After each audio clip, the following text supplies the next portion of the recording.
La perspective cavalière est un moyen de représenter un objet de l'espace par une figure plane. On ne représente pas ce que l'on voit, mais cette technique permet de rendre compte de certaines propriétés géométriques des objets représentés. Il y a quelques règles à respecter. Les lignes cachées sont dessinées en pointillés, les lignes visibles en traits pleins. Dans la première représentation du tétraèdre ABCD, on regarde le tétraèdre par au-dessus et le point C est vers nous. La seconde est incorrecte car les arêtes AB et CD ne peuvent pas être visibles toutes les deux. Deux droites parallèles dans la réalité sont représentées par deux droites parallèles. Des points alignés dans la réalité sont représentés par des points alignés. Les faces d'un pavé droit étant des rectangles, elles doivent être représentées en perspective cavalière par des parallélogrammes, ce qui n'est pas le cas dans la deuxième représentation.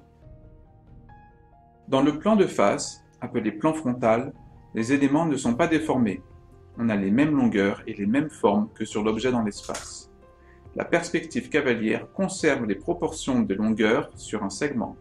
En particulier, les milieux des segments sont conservés. Considérons un cube ABCDEFGH. Ici, la face ABFE est un carré. Dans le plan frontal, elle est donc représentée par un carré. La face BCGF est un carré dans la réalité, mais ici elle est représentée par un parallélogramme. Si I est le milieu du segment EG dans la réalité, I sera aussi le milieu du segment EG dans la représentation en perspective cavalière. Considérons les points H, I et F. Ils sont alignés dans la réalité, ils le sont également sur le dessin.